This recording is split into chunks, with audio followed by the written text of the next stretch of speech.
Today's video is brought to you by our longest running friends over at Manscaped, and I always have my Manscaped razor ready to go. Who knows when you need to groom? Now, of course, we got an arsenal of actual utensils here, grooming utensils for all of you out there. We got the Lawnmower 3.0 Plus, the Lawnmower 4.0 Pro, and the Lawnmower 5.0 Ultra. Now, you might be wondering, what's the difference between all three of these? Well, we'll start off with the 3.0 Plus. Ladies and gentlemen, it is an impressive piece of craftsman and engineering. We are talking about a design that is modern, refined, and we're talking sophisticated and ergonomic. The build quality, it feels sturdy, well constructed, meaning you can sit down with the updated ceramic blades with a plastic guard that's designed for absolute enhanced comfort. And of course, even when comfort during grooming is absolutely important, Manscaped completely understands it, which is why going to the Lawnmower 4.0 Pro, which is the 4th generation trimmer, we are talking about a constant, powerful RPM motor, consistent shave from start to finish. And of course, beyond all of it, you've got the Lawnmower 5.0, which has taken the precision and the comfort to the next generation.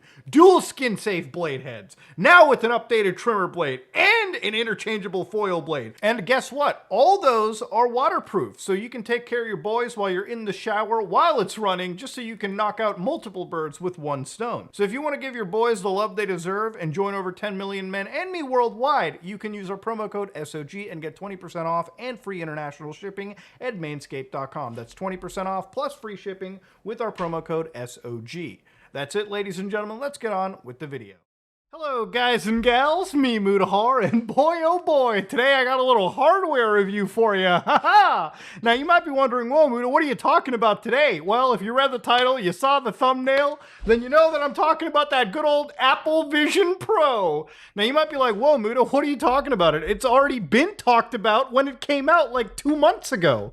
And the reality of it is I didn't want to just sit down and use this thing for 20 minutes and then say, wow, it's an impressive piece of technology, guys. No, I wanted to actually try using it because I really like virtual reality. To give you a bit of history, I am somebody that does suffer from serious sleep paralysis, okay? It's not as bad as it ever used to be, but there was a period of my life where falling asleep was not a fun endeavor, okay? It was an endeavor where, if you want me to describe to you how sleep paralysis is, imagine waking up slightly, okay? And you're unable to move your neck, your arms, fingers, whatever, okay? You can barely move them or anything. It's almost like being locked inside your body, complete actual paralysis. But it's being awake enough to realize that something's wrong. And sometimes your dreams, however bad they can be, can bleed into that effect. It's really a weird feeling. And I don't wish the feeling on anybody, even my worst enemies, okay? But the reality of it is, one of the ways that I used to truly combat that was having music play in the background. There was a period where I put on an actual VR headset and kind of slept in the world of Minecraft for a bit. Some of you, some of you people on my channel may remember that, okay? Where I actually made virtual Minecraft worlds, added some ray tracing, made them look realistic, ran them on my super powerful computer, and basically just relaxed in virtual reality. Fell asleep, dozed off, did whatever. And it really was a helpful thing. And of course, obviously now you can probably say, Muda, just get yourself one of those like Galaxy like night lights. But let me tell you, sleeping in your own world, your Minecraft mansion with path tracing and VR hitting you is a different beast. Now, since then, I've been playing VR games, here and there. I adopted the PlayStation VR, played some games on there. I actually used the Oculus VR or the MetaQuest systems to play games like Half-Life Alyx, okay? Brilliant virtual reality experiences. Resident Evil 4 VR, absolutely a jaw-dropping, fun time. And the thing about it is obviously, this is kind of technology that is still prohibitively expensive.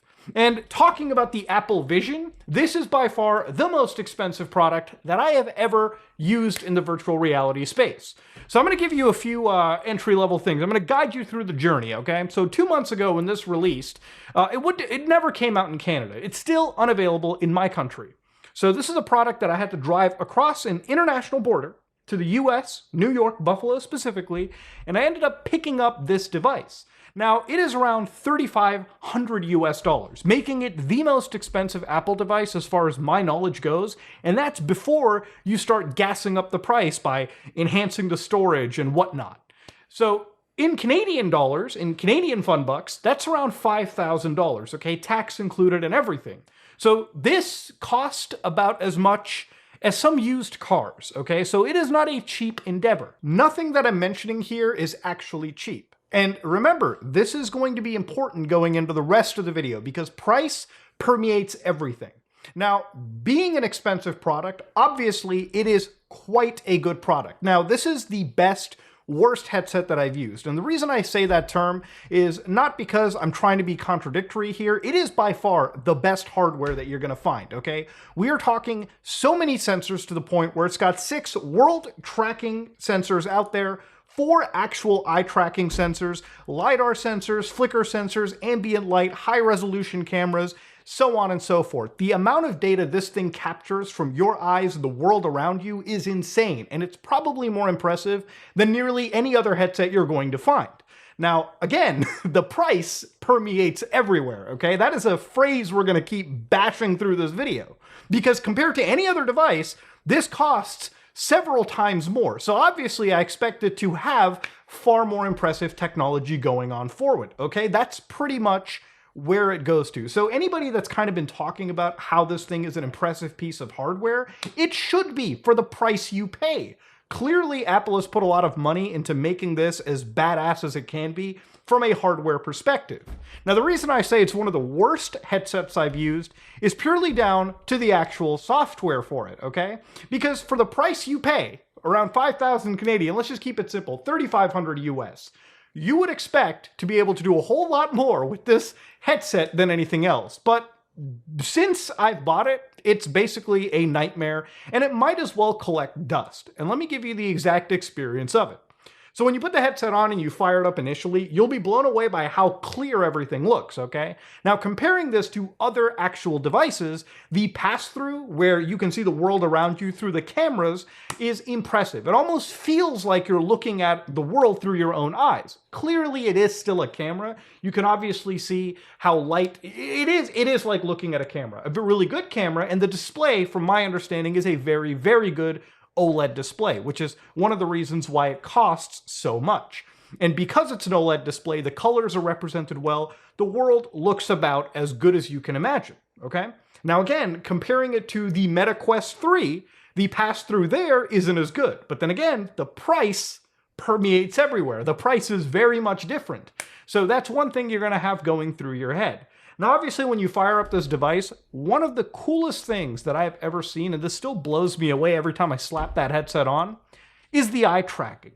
Now, it has 4 eye tracking cameras, and let me explain how good this is. The way that you're supposed to use this spatial computer is your eyes are the mouse, and your hands are the actual, clicker, right? So basically, your hand will be the left click, and you're effectively supposed to use this kind of like a mobile device. You use your eyes to look at what you want to interact with, and then you tap with your fingers. And the sensors detect all of it in real time, and it is stunningly accurate. So when you want to actually open up a menu, you look up a little bit and you can see this little command center icon, you tap it, and then you basically open up the actual app layout. And here you can open up a few apps like your web browser, messaging, gallery, whatever you want. You can open these apps up and it'll pop up a little window in front of you. And you can take these windows and stick them anywhere in your general location. Different rooms, your room, around you, whatever. And the cool thing about it is there is genuinely no lag in this situation. Because of how much software, because of how much hardware is processing in real time and the actual quality of that hardware, it is surprisingly good. There is genuinely no lag when it comes to the windows, and they stay in position. It literally is like having proper goddamn augmented reality. I am genuinely impressed by what Apple has done by actually creating a spatial system. You can put one window on this wall, walk away to another room, and genuinely you will see it, but it will scale, it will adjust, it will act realistically according to where you place it, which is, again, mind-blowing no matter how many times I put this on. So again, the operating system here, Vision OS, is Apple's first spatial operating system. And beyond all of what I just said, that is where all of the positivity sort of stops, okay? Now, when we talk about paying $3,500 for a piece of hardware, you would expect that you can start to do a whole heck of a lot more than just send some messages, record some spatial videos, and browse the internet. So there is an app store to this, but because I'm Canadian and this is a product that is only released in the United States, I wasn't able to install applications through my main Canadian account. You can, however, create a US Apple ID and just download some applications. So I did download a couple out of this. I downloaded Reddit, I downloaded Twitter, there was even Honkai Star Rail, a full game that you can download, and amongst other spatial OS exclusive applications. For now, because of how new and, again, prohibitively restrictive this device is, there's not a whole lot of applications to really deal with. And again, until this product globally launches and more people grab onto it, you're probably not going to expect a whole lot of Apple Vision exclusive stuff. So for the applications that are there, it's kind of like having an iPad, except blown up to whatever dimension you wanted.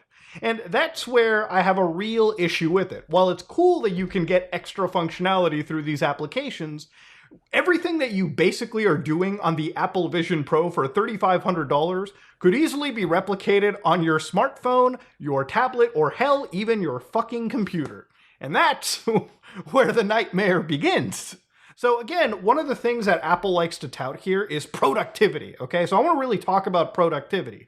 As somebody that makes YouTube videos, I still edit my own content, so generally I have this computer back here so I can just throw my projects in, edit them myself, and have them uploaded for you to watch. So the way that it works on the Apple Vision Pro is if you have a Mac device, you can mirror your screen. So one of the things you've seen in the marketing is people using their MacBooks and then they can blow up a screen and have an external display anywhere they want in augmented reality.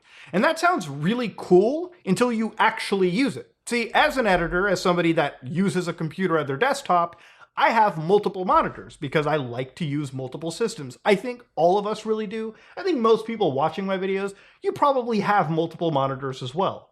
You know what Apple Vision doesn't let you do? Multiple monitors. Now, there are applications you can buy to get extra functionality, but I don't think you should have to spend an extra fucking dime after you spent $3,500 to have an extra 2 or 3 monitors on your display. I think the system should be very capable of doing it. Now, beyond all of it, it's cool to have this super big 70-inch mega 4K display while you're working, right? That sounds cool. Until you also realize the audio doesn't feed through the Apple Vision Pro. Yeah, for $3,500, when you use this device as an external monitor, it doesn't feed the MacBook's audio to your Apple Vision device. I don't know why. Maybe it's a restriction of the Apple Vision-like service or the screen mirroring they use, but it is genuinely baffling how Apple has created this productivity device that doesn't really seem all that productive when you really start to use it.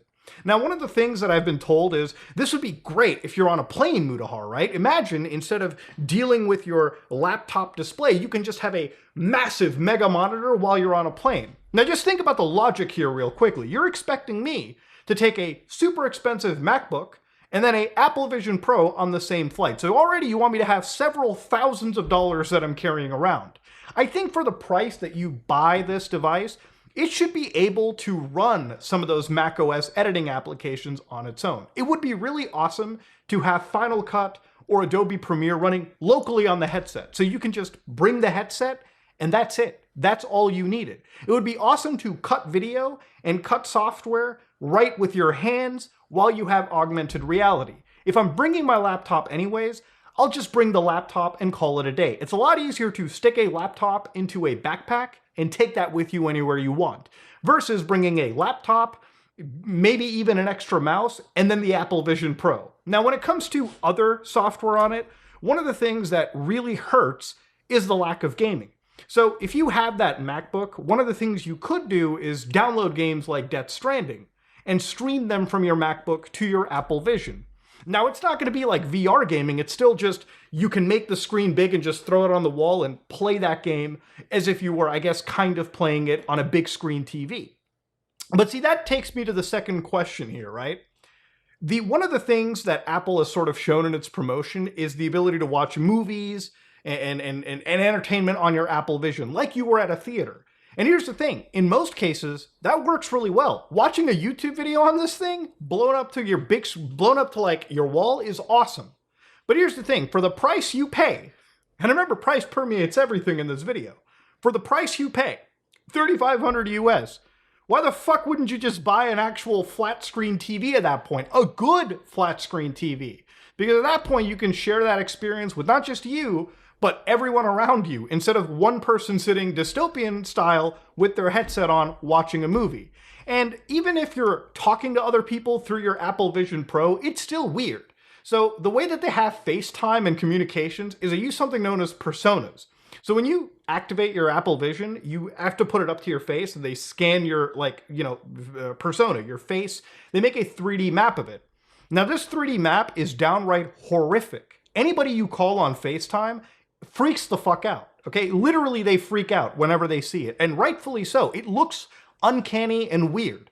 And it's not at a point where you're supposed to even use this properly. Like it's something that I don't really think it will probably ever truly take off. And it's not something that I think really brings people together or brings that social feeling, if you will, right? Like as if I'm sitting with somebody next to me if they also have another Apple Vision Pro on. It's just weird to FaceTime somebody. And again, for that price, why not just take my actual phone and actually FaceTime somebody? That's one of the questions, again, I have to ask. Now, I guess the final part of this is the software. So one of the videos you might have seen around the release of the Apple Vision was Mark Zuckerberg crapping on the device.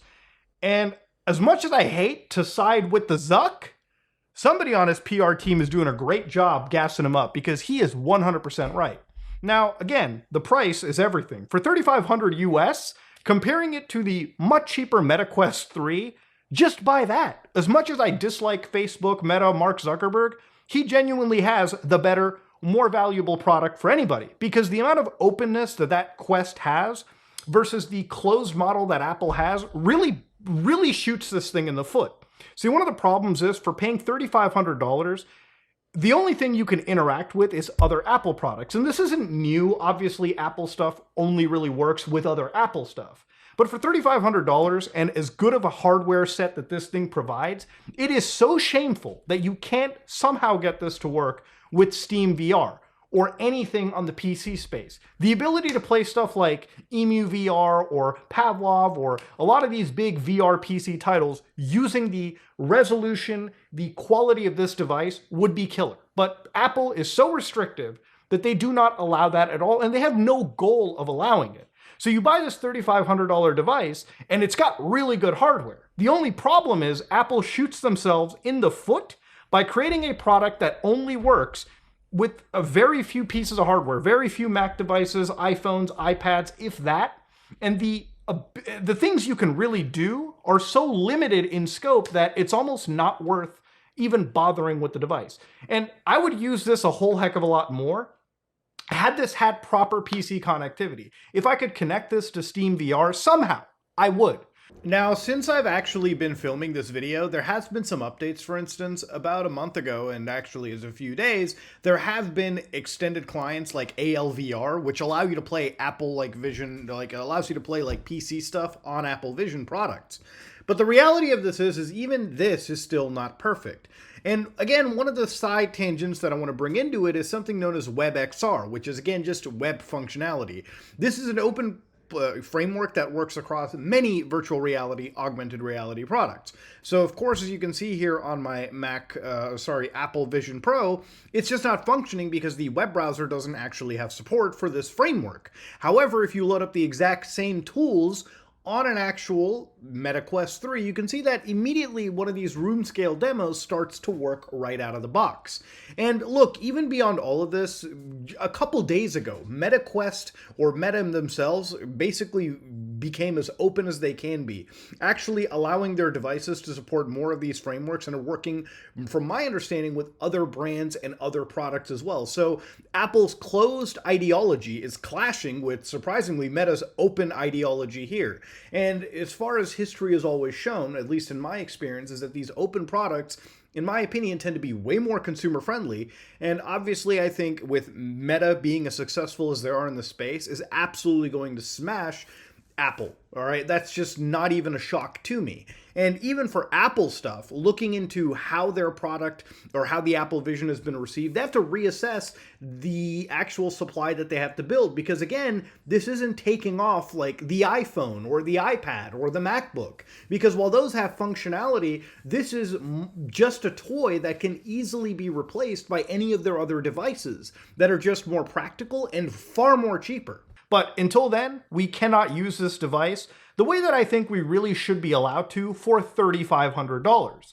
Now, again, this is where I think the reviews for this thing generally fall into the 6 and 7 out of 10 camp. It's really good hardware. It's just Apple fucked up by locking it down so restrictively that you're not really able to do a whole heck of a lot much with it. And that, I think, is the big problem with like VR stuff in general. One of the things that I think make Facebook, Meta successful in this regard is that they open up their stuff. You can buy a Meta Quest 3 for like $700 and you can use it as a really good PC VR headset, even wirelessly. Hell, even if you don't have a PC setup, there is enough software and support that you can use that far more efficiently and effectively than this device. Even if the quality of the pass-through and some of the tracking isn't there, just the amount of stuff you can do with Oculus's product versus Apple's, because one is very much open and one is very much closed, is staggering at this point. And honestly, it's one of those things where I feel like even for the most diehard Apple fan, they have to kind of sit there and say, yeah, I wish they would change, Muda. I wish they would open things up. But of course, this is basically where we're coming to the end of all this. The Apple Vision Pro is probably the best worst product that I've ever used. It is great in the sense that the hardware genuinely blows me away. I wish that there was a PC manufacturer, some open standard manufacturer that had this level of quality for the hardware. But Apple destroys it when it comes to the software. It's cool tech, it's cool stuff, but honestly, for $3,500, messaging your friends, browsing Reddit, browsing a few pages is just not that worth it. And even when you really think about it, right, when you're like browsing the internet, again, it's cool, but when you're messaging somebody, instead of using a augmented reality keyboard, I found myself, even with the thing on, to just whip out my phone and start messaging from there. It's truly wild. But again, ladies and gentlemen, I wanted to really talk about the Apple Vision Pro. I wanted to share my thoughts on it. And even though I'm a little late on this, I want to just say I've used this the most that I can, and I feel like the review that I'm providing is one that comes from somebody that has really given this thing a fair shake, and from somebody that is a VR aficionado. That said, ladies and gentlemen, I doubt that if you already weren't buying this for $3,500, you probably won't buy it anyways. But for anybody seriously considering it, I don't even think it's a matter of waiting for the Vision Pro 2 or 3 or 4 or 5. It's just a matter of getting Apple to at least open this thing up for you to actually have some real tangible shit to do with it. That said, though, ladies and gentlemen, this is me, Mudahar, and if you like what you saw, please like, comment, and subscribe. Dislike if you dislike it. I am out.